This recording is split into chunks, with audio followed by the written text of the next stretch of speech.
You ready? Ready to sing some songs with me? Would you like to stand? You don't have to, but you can if you want. All right, here we go.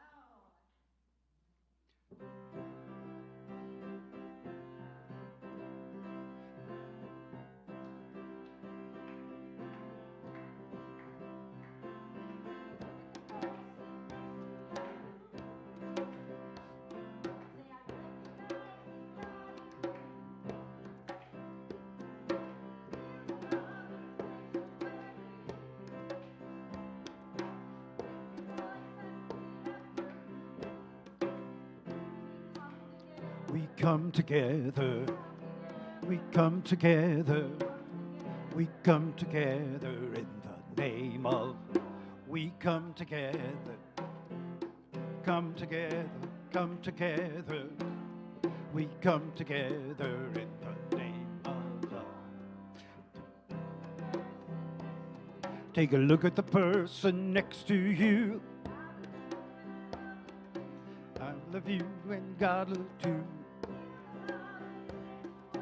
Feel the love in the sanctuary.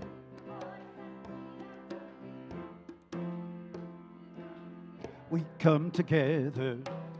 We come together. We come together in the name of love. We come together.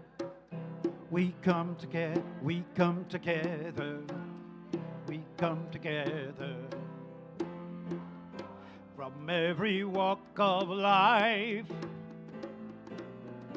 every creed and color, in kinship we reunite,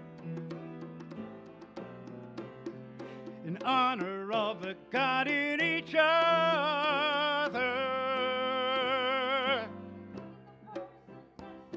Take a look at the person next to you.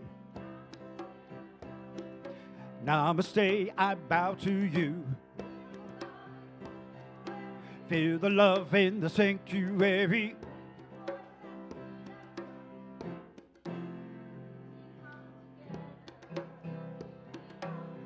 We come together. We come together in the name of love. We come together. We come together. We come together. We come together in the name of love. Good morning. Well, welcome to Unity of Columbia. I'm so happy that you're all here today, and we welcome in those of you who are joining us online. And this morning's a special morning because we have some special musicians with us. Please welcome Tim and Lisa.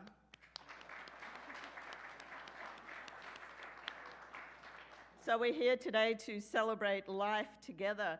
And as the writer Eric Butterworth said, life is for living. Can we say that together? Life is for living. And we're here to be as one, not divided, but to be one. More than ever, it's what we're needing. And you might have noticed, well, definitely I have felt that things are changing. There's a little bit of shifting and moving forward. So I don't know if that's something you've felt, but that's a good thing. And so we're wired to be together, we're wired to walk together, and we're wired to be as one. And if we're really awake, we get to see the Spirit in each and every person, and we honor that Spirit. Please turn to the person next to you and say, I honor the Spirit in you. And there's a word for that. And the word is namaste. So please stand and greet each other and say namaste. Namaste. Namaste. All right, here we go.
Good morning.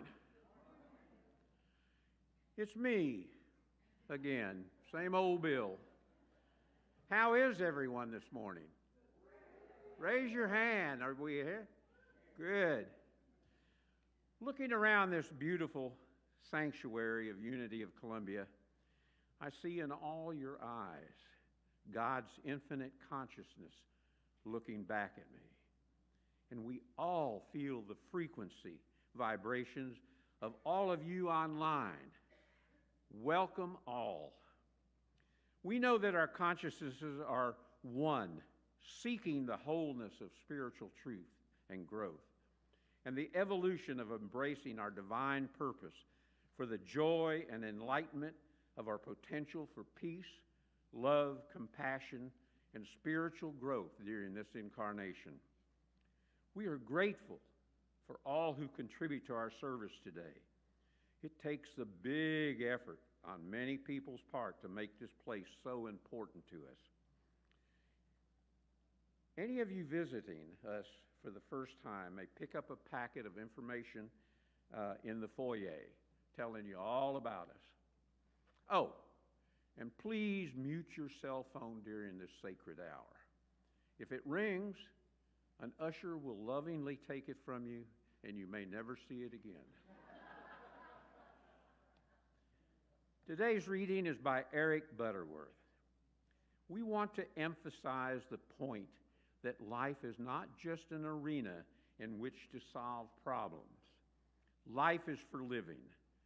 Problems are simply opportunities to stir up the gifts of God consciousness within you, drawing forth more of your innate potential. When our problems are mastered, as they surely will be, forget that which is behind and get on with the joyous business of living. Now, please join me in affirming our vision, mission, and core values. Our vision is we celebrate a spiritually awakened world. And our mission is we inspire the awakening and practice of divine love in every heart. In addition, we celebrate our core values, knowing that we have come here to be spirit-centered and to express the values of love, peace, and connection. And now it's time for our precious children to gather in front of the sanctuary for our children's moment.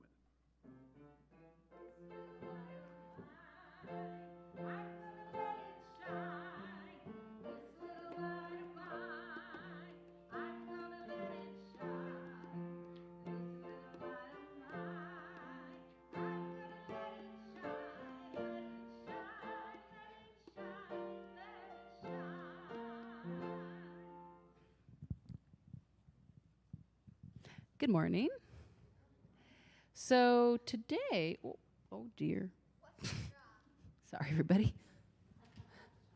We're gonna do something a little different, and I'm gonna have my helpers down here help me with it. And we're doing something that's not quite a chant, not quite a prayer. Kind of like a cheer? Kind of like a cheer, yeah. Maybe you could call it a cheer. It's something that we're gonna do. We're gonna try and foster some gratitude. Do you guys know what gratitude is? Yeah, what is it? Gratitude is being thankful for the things you have, whether it's food, water, a roof over your head, parents that take care of you, anything that you have. Yeah, there's a lot of things to be grateful for, but every now and then we can forget how important feeling grateful is, right? Yeah. This week we've been talking a lot about gratitude at our house. We've been having some big conversations about how amazing feeling grateful is. And so we're actually going to ask for some help from our audience today. And like I said, we're doing something a little different. So what I'm going to ask is that everyone in the audience is we're going to kind of speak it together. And we're going to say something different, and you guys are going to say something different, but we're going to say it at the same time, okay? So you guys will start us off, and you're going to say, I have everything I need. You think you guys can do that? Should we do a little practice round? Okay, so everyone's going to say together, I have everything I need. I have everything I need. And you're just going to keep going with that. Okay, perfect. Oh, wait, 1 second. I'm going to tell them what we're going to do, and then we're going to do it together. Okay, so that's your part. And our part is going to be, we're going to say, it's all inside of me. It's all inside of me, okay? So I'll give you the mic. Don't worry. 1 second. I think we're stretched long enough here. Okay, so we're going to say it at the same time. So you guys are going to start us off, and then we're going to join in. The children and I are going to join in, okay? I have everything I need. I have everything I need. I have everything I need. Ready? Yeah. It is all inside of me. It is all inside of me. It is all inside of me. It is all inside of me. It is all inside of me. It is all inside of me. It is all inside of me. It is all inside of me. It is all inside of me. It is all inside of me. It is all inside of me. It is all inside of me. It is all inside of me. It is all inside of me.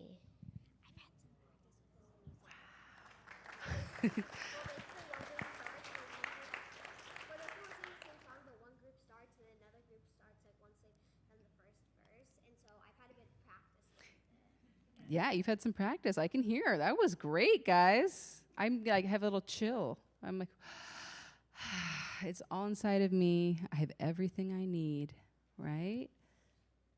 Yeah. Okay, so our affirmation today is, I have everything I need. It is all inside of me. I have everything I need. It is all inside of me. And we'll bless our children. We love you, we bless you, we appreciate you, and we behold the Christ you are. Amen.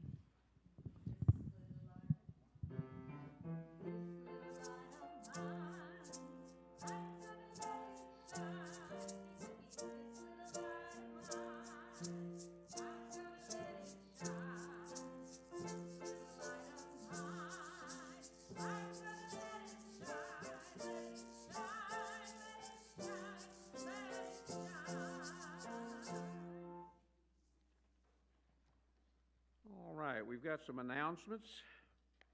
The photo directory. Remember to put your name down if you'd like to be in the church directory. Wall details and sign up are in the foyer. Tables are available now for the Art and Craft Fair. Please let your artist friends know about the fair. All the information is in the foyer. We've got an active foyer. Our next series of Unity classes with Reverend Ann and Carol begin in a few weeks. Information is in the foyer. Today is your last chance to register to receive a book through the office. If you have already registered and requested a book, they will be here for you next Sunday for purchase. You will need to have your $15 to pick up your book. All right. Friday, August 23rd, 6 to 8, is game night. The women's ministry is sponsoring a game night for everyone. Bring a game you would like to play and prepare to have fun. We'll have potluck snacks. Bring your own drink. Sign up in the foyer. Okay, today's daily word is prosperity. And the message is, it often has been said, you can't take it with you. While it is true that money and material possessions must be left behind when I transition from this life, these things are not the source of my prosperity. My true wealth lies in my consciousness, my ability to give and receive love. to share what I have and receive from others with equal joy, to understand and use the creative power of thought, and to know myself and all people as living expressions of the divine. I live consciously and abundantly, making wise use of earth's resources and drawing upon the limitless storehouse of divine ideas. Through the power of God within me, I enrich my life physically, emotionally, and spiritually. Matthew 6:20. But store up for yourselves treasures in heaven, where neither moth nor rust consumes, and where thieves do not break in and steal. All right. The affirmation is, I live an abundant life. Let's say that together. I live an abundant life. And now say it quietly to yourself.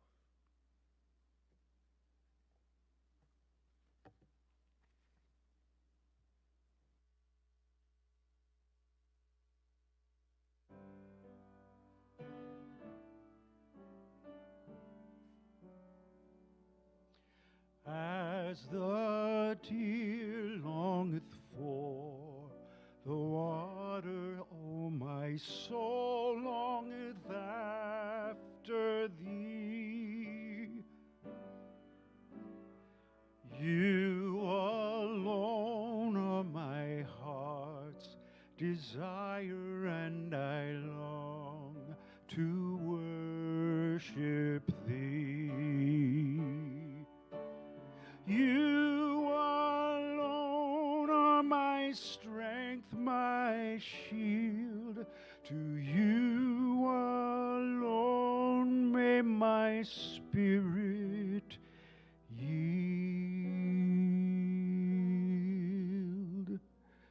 You alone are my heart's desire, and I long to worship you.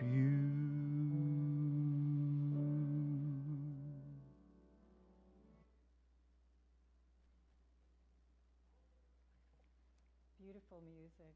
Thank you. And now we enter a time of silent meditation. Whether you are joining us online or here in the room, this is a moment to set everything else aside. We open our inner space, allowing the peace of God to settle deeply within us. If any anxiety or impatience arises, take a mindful breath and slow down with us, connecting to the unity of our community.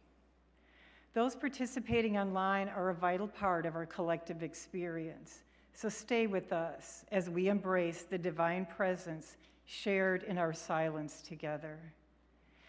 Allow your chair to fully support you while closing your eyes, gently bringing your attention to your breath. Take a deep breath in, filling your lungs, and slowly exhale, releasing any tension or stress that you may be holding on to. Let your breath become your anchor, grounding you to this present moment. Now shift your attention to your body. Begin by relaxing your forehead and letting go of any tension you may be holding there. Allow your eyebrows to soften and feel the muscles in your face and jaw relax. Let go of any tightness or clenching in your jaw. Bring your awareness now to your neck and shoulders. Notice any tightness or discomfort. And with each exhale, release that tension, allowing your shoulders to drop down way far from your ears. Feel a sense of ease and relaxation spreading throughout your upper body. And now moving down, bring your attention to your arms and your hands. Become aware of any sensations you may feel. Allow the tension or tightness to dissolve and feel a sense of lightness in your arms. And now shift your awareness to your chest, your abdomen, and as you breathe in, Imagine you are breathing in a sense of peace and calm. And as you exhale, let go of any stress or worries that you may be carrying. Feel your body relaxing with each breath, becoming more and more at ease. Bring your attention now to your lower back and hips, and notice any sensation or areas of discomfort. And again, with each exhale, imagine that you are releasing any tension or tightness, allowing your lower back and hips to soften and to relax. And moving down, expand your awareness to your legs and feet. Notice the weight of your legs against the surface beneath you. Feel the sensation of your feet making contact with the ground. Let any tension in your legs or feet melt away as if it's flowing out through the soles of your feet into the earth. Take a moment now to go back and scan your entire body and notice if there are any areas where you may still be holding tension. And if you find any, send your breath to those areas. Allow them to soften and relax while you enter the silence in peace and calm.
And now as we enter the end of this meditation, bring your attention back to your breath, feeling the gentle rhythm of your inhales and exhales.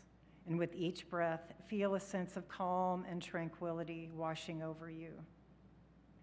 Know that as you carry this feeling of peace and relaxation with you as you go out about your day. And whenever you feel stressed or overwhelmed, take a moment to reconnect with your breath and find your center.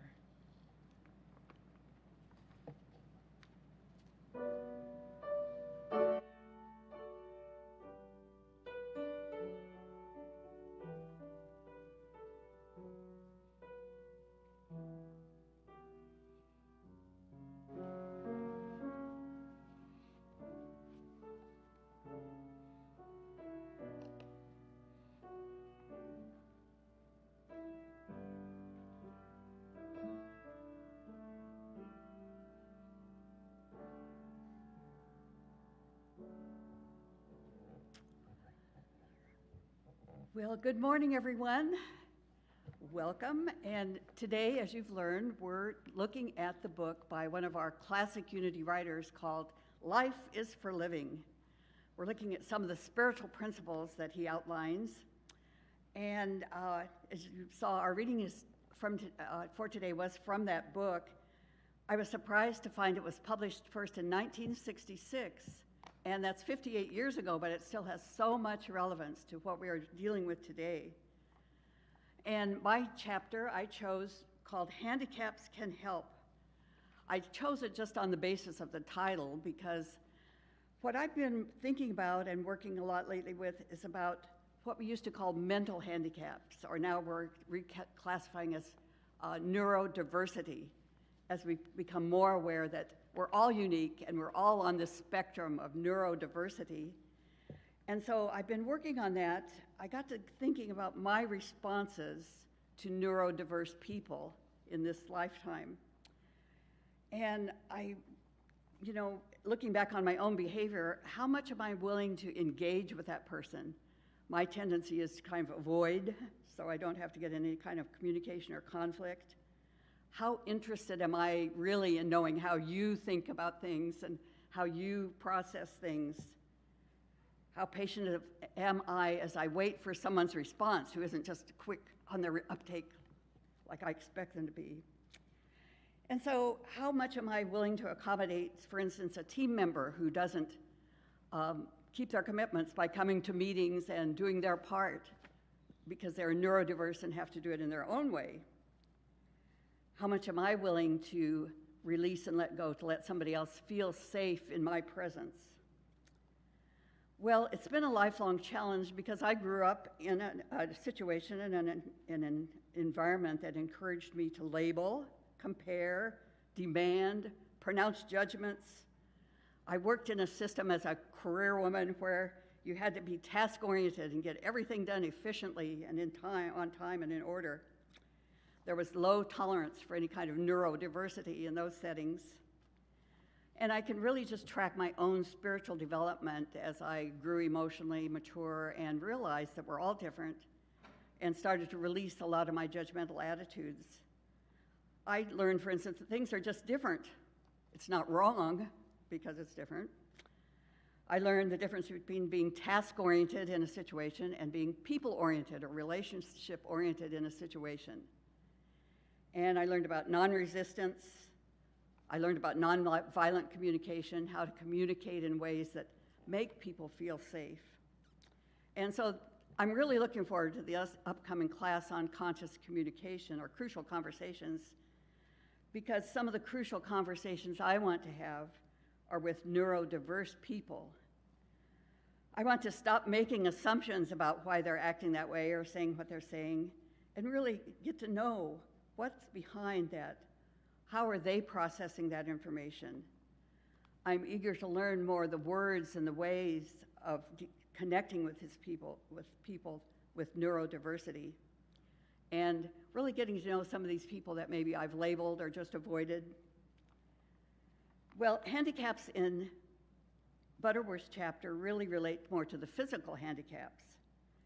And as we learned in the reading, problems are simply opportunities to stir up the gifts of God within you, drawing forth more of your innate potential. Because anyone with any kind of a ache, pain, different ability or different way of thinking has to be very creative in coping in this world. And I realized what a long way we've come since 1966 in our thinking and our attitude about differently abled people, neurodiversity. And as we learn more and more about biology and brain working and how the brain really functions, we realize that we are all unique individuals. We're all so unique, just like our fingerprints, different body types, different abilities. And we can see some of those differences and different abilities with our eyes because we see them physically, but others, like the neurodiverse, are kind of hidden from us.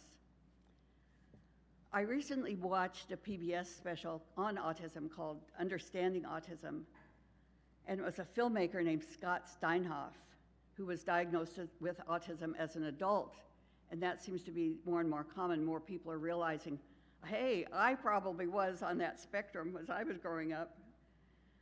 He interviewed a number of people and then cooperated with that individual to create a video, a film, that depicted the life that they lead, how they see the world, the sensations and sounds coming in, and then presented that to that person's group of friends and family so that they could more clearly understand what that person was experiencing day to day. And it was very eye-opening, such creative ways of coping with the world. And several of the autistic individuals didn't speak, and they'd found a way through technology to speak through their computers. And many autistic individuals who are now called autistic have been very instrumental in developing a lot of these devices that really help people communicate. So I was really amazed by the imagination and creativity part of working through and challenging yourself with those opportunities to be creative. I really loved one section where the young man thought of his autism as his superpower because he saw things in such a different, beautiful way. Well, Butterworth's main point in this chapter is that we're all perfect in spirit, as we know, that you can only be handicapped in your own mind. He talks a lot about God's will, and we know that God's will for us is good, and eternally so. As we know, Jesus said, it's the Father's good pleasure to give you the kingdom in Luke 12:30. I ran across a quote from Charles Fillmore, co-founder of our Unity movement, from the Unity magazine in September 1918. He was thinking about this at that time, too. The quote says, "Does everyone have an equal opportunity to attain eternal life?" That is, to become fully conscious in this lifetime. And he answered, "Yes. Everyone who wishes to grow in spiritual consciousness and thus attain eternal life must be willing to abide by the laws that govern such growth and attainment. If one person seems handicapped physically or mentally in comparison with another, he must remember that in spirit there is no handicap and that all of us have the same opportunity to reach our spiritual goals." So that's our reminder once again that we are all one in spirit. And I've come to realize, and I think that it's true, what one scientist in the special said, from my point of view, we're all on that autism spectrum in some way. Or I think of that old song, that old Paul Simon song, "I'm still crazy after all these years." So next, Randy.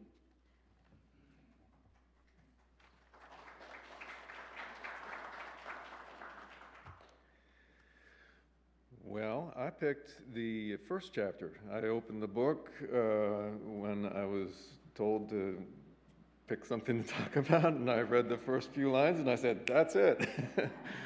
Because it was about the experiencing of eternal life now, in the moment. And he describes it as a new dimension of life. And this is none other than the life that Jesus talked about as the kingdom of heaven at hand, right? It is living the eternal now, where God's presence is realized and palpable right now, where all the power and goodness, light, love, wisdom of God is continually enjoyed each moment.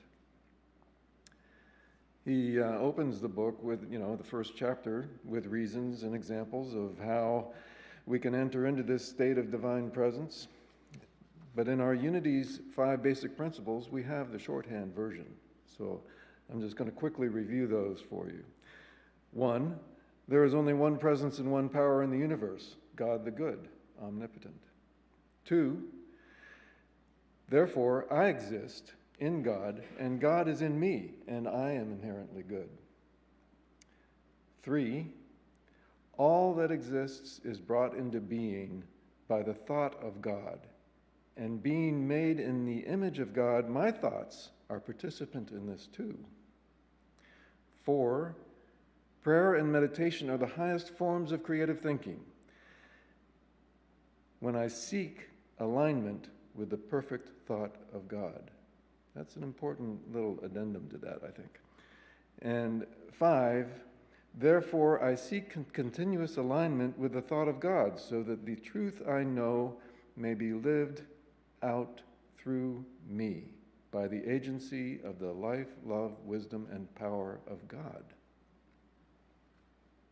So, what must we do to equip ourselves with a continuous alignment with the thought of God? Because I don't know about you, but I'm not always lined up with that. And I would like to be, because I'd like to be in the now all the time, each moment. So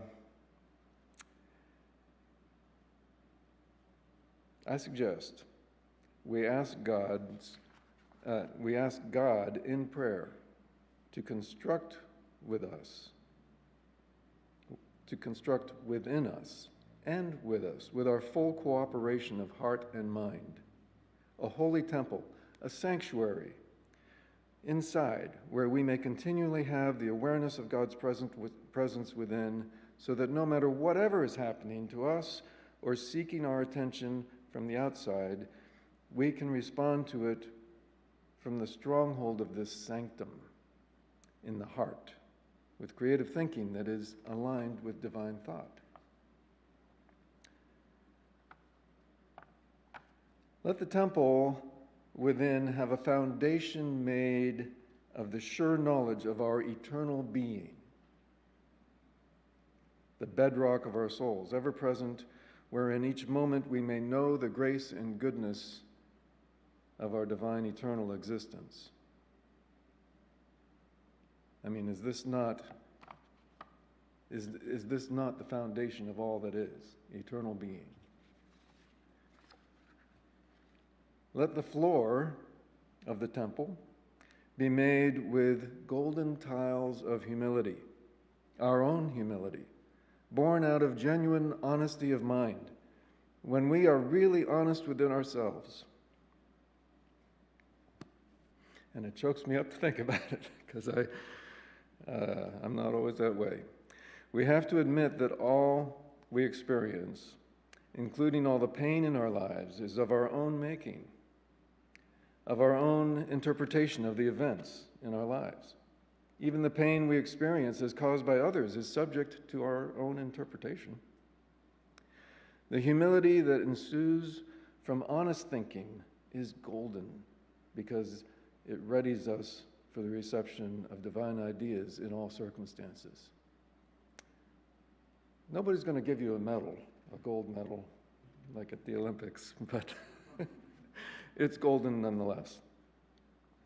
Let the walls of the temple be of untarnished silver devotion, silver devotion to this divine thought of God, made from the sincerity of our own spirit, that we may realize how we are encased in that silvery divine presence all the time.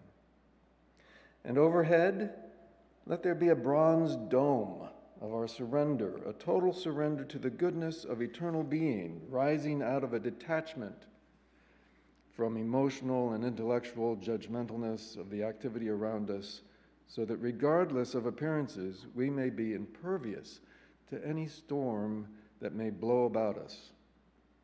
Our attachment to having it our way blocks our capacity to be the instrument of divine thought. So, surrender, detach. Furthermore, let beauty be the windows that we see through, and behold the absolute, perfect, unconditional love as a result that is in everything, but is often hidden from us when we're not looking through eyes seeking beauty. And let that love be the door through which we come to and fro from within and without our temple, within. Let us tend well to a garden of good thought that springs up about the temple grounds, pulling weed thoughts regularly so as to avoid a crowding out of the good thought flowers. Thus we may pluck a heartfelt blossom to bring into our inner sanctum and place on the altar of the true self, at our center, where we sit at the feet of the teacher within. With unbounded wonder at the works that are wrought through the vehicle of our attentive gaze into the infinite and eternal gift of endless creative being, the great silence of the Holy Word immerses us in bliss. Thus, we can fulfill unity's fifth principle and truly live the truth we know. And I've got a little blessing for you for self-realization in the eternal now. May a ripple of peaceful surrender be yours. May a flicker of joyful humility find you every time you turn your mind toward the one who shines. May that ripple swell to great oceans, and that flicker flare into great suns.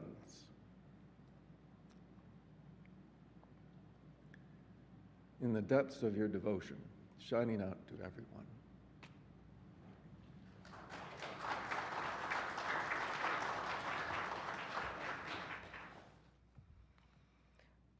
So I don't know how much you know about Eric Butterworth, but he was the senior minister at Unity of New York City for almost 30 years, and he was probably one of the most prominent of the Unity ministers, and he's written a lot of books as well, I think about 26 or something like that. It was not unusual for him to have up to 2,000 people turn up on Sunday morning to hear him speak. So he's really an amazing minister with lots of great ideas. And so today we've heard Carol talk about how handicaps can help, and that's a new way of looking at it. And Randy's ideas on this new dimension of life. Now, I've been particularly interested in Butterworth's ideas on age. So it's no surprise that my question that I'll put to you today is, are you acting your age? I hope not. There are many conceptions about age. I'm sure you've heard lots of them, like if all the older people stayed in the workforce and they didn't take retirement, it takes away jobs from younger people. Have you heard that one? False. An aging population increases healthcare costs. That's another misconception. There is no evidence for that, and in fact, when they did some research, they found that older people use the healthcare services much less than younger people. And then there's all the jokes and the sayings about older people, like, you know it's time to retire when your co-workers are wearing clothing from your youth. And I remember a young co-worker of mine turning up in velvet flares. Anybody remember velvet flares? She said, look at my pants, they're so retro. I didn't dare say to her, well, velvet flares were never good. And here's one I like, old people are just young people who have been alive for a very, very long time. So we've heard all of these misconceptions and the joking about age, but here's a story that Eric Butterworth tells. And he speaks about Joseph McDonald, who's in his 80s, and he's working in this large corporation. And he's one of these unforgettable people who is just full of enthusiasm and works twice as hard as everyone else. And all the young people look at him and think, well, how on earth can you have all that energy for what he does and that kind of youthfulness? And so one day he's having lunch with one of the younger guys, and this man is so impressed by him, he says, Mr. McDonald, if you'll forgive the question, I'd like to ask you how old you are. And the older man, and I don't know if I said he was in his 80s, maybe I was having a senior moment, he's in his 80s, he said, son, age is none of my business. And so I think we should say that together. Age is none of my business. And so Butterworth goes on to explain that the number of years we live is unimportant. It's the kind of years we live, it's the way we live, the quality of life and the depth from which we live.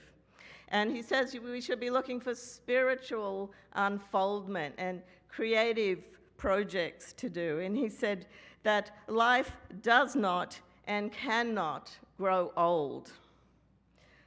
Now, Myrtle Fillmore, the co-founder of Unity, said, "We live in God, not in years." We're always young enough to express God and to express the God-given qualities. We know those qualities are love and enthusiasm and joy and wisdom and compassion and all those sort of qualities. And age makes no difference to how much we express those God-given qualities. She says, "Spirit is the life in us. Spirit builds the body." And so our body renews, the Spirit builds it day after day after day. And we know this is true because the research tells us that science has shown that all the cells in the body are replaced every single year. That means we get an entirely new body every year. And here's the mind-blowing thought, that means our body is only 1 year old. And then there's the mind. In Romans 12, it says, "Be transformed by the renewal of your mind." And so we're always being renewed in body and renewed in mind. Myrtle Fillmore said that one can renew and rebuild the body and change its appearance by changing one's thoughts and living habits. And we know the Fillmores were both very big on living habits. They were strict vegetarians. They had a very balanced life. They balanced the body, the physical life with the intellectual life and the spiritual life.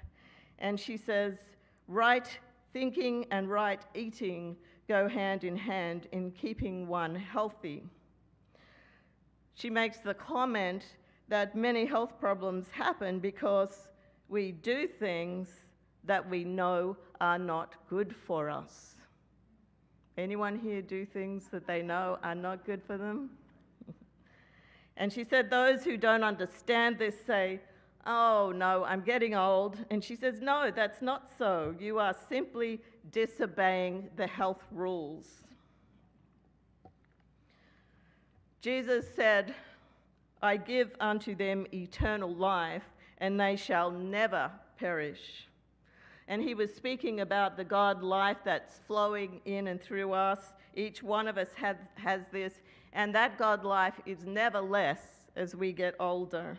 It's always the same as when we were conceived. It's put into us from the moment of conception. We have that God life when we're 5 and 10, and when we're 20 and 30 and 80 and 90 and 100. And Butterworth says we've made too much of age and death and not enough of life. He says, forget your birthday.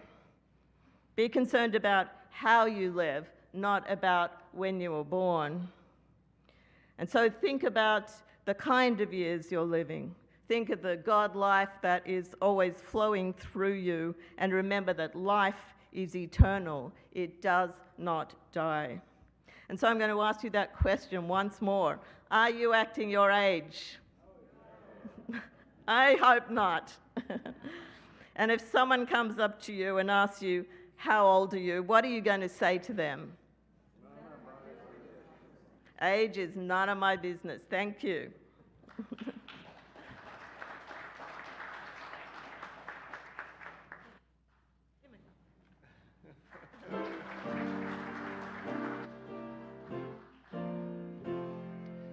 Tis a gift to be simple, 'tis a gift to be free, 'tis a gift to come down where you ought to be. And when we find ourselves in the place just right, we'll be in the surely of love and delight.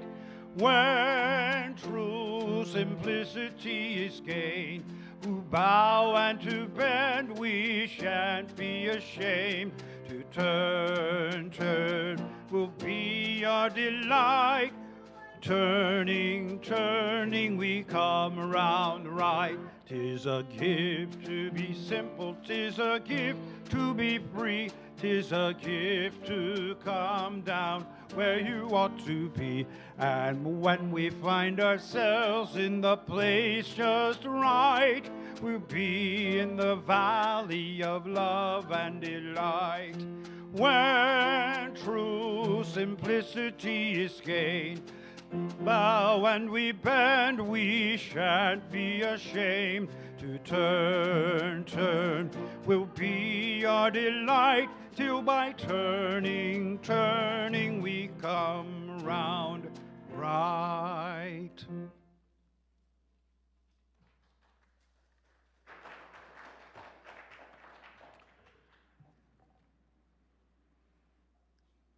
This is the time in the service when we put ourselves into the law of circulation, knowing that in order to receive, we must give.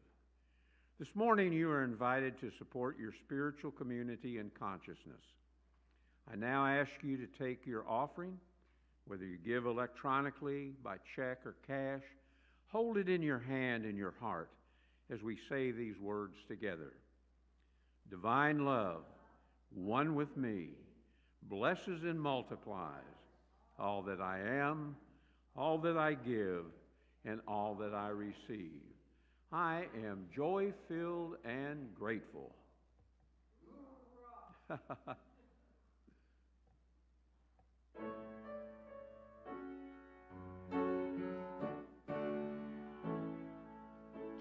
People, get ready. There's a train a-comin'. Don't need no baggage. You just get on board. All you need is faith to hear the diesels humming. Don't need no ticket. You just thank the Lord.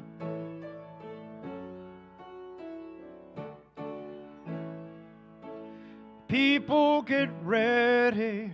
There's a train to Jordan, picking up passengers from coast to coast. Faith is a key. Open the doors and board 'em. There's hope for all who love the most.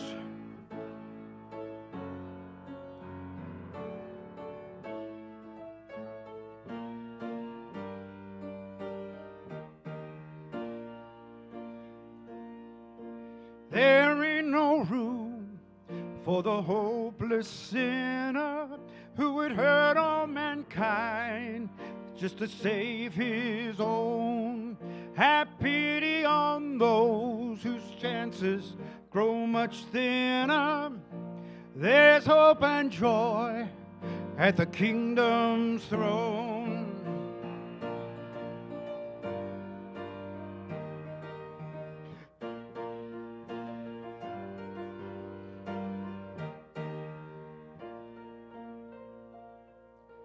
People, get ready. There's a train a-comin'. Don't need no ticket. Just get on board. All you need is faith to hear the diesels coming. Don't need no ticket. You just thank the Lord. You just thank the Lord.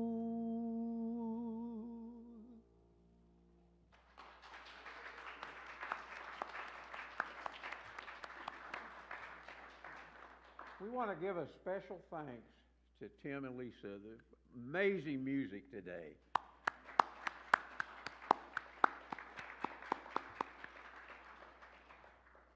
We have two symbols of blessings today. First is the love offering given this morning. We bless these gifts and are grateful for this opportunity to make a difference in the lives of our spiritual family and the world. Second is the prayer box. In prayer, we expand our awareness that we are expressions of God, and we receive an abundance of all we need to fulfill our life's purposes. Now is the time in the service that we hold others in prayer. Please speak your loved one's name aloud so that we can collectively hold space.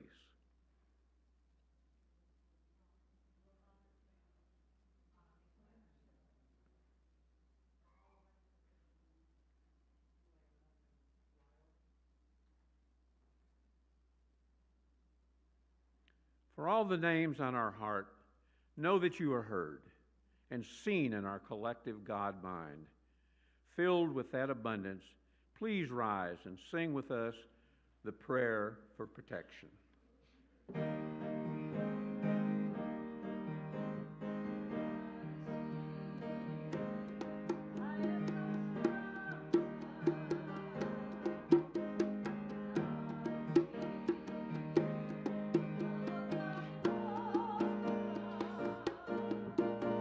The power of God protects us. The presence of God watches over us wherever we are.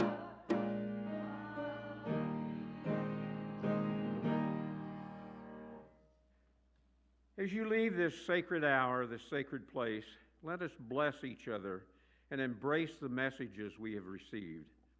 I invite you to show up in the world as you were wonderfully and beautifully made, in joy, truth, and in pure love, knowing that wherever you are, God is.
To take each moment and live each moment in peace eternally.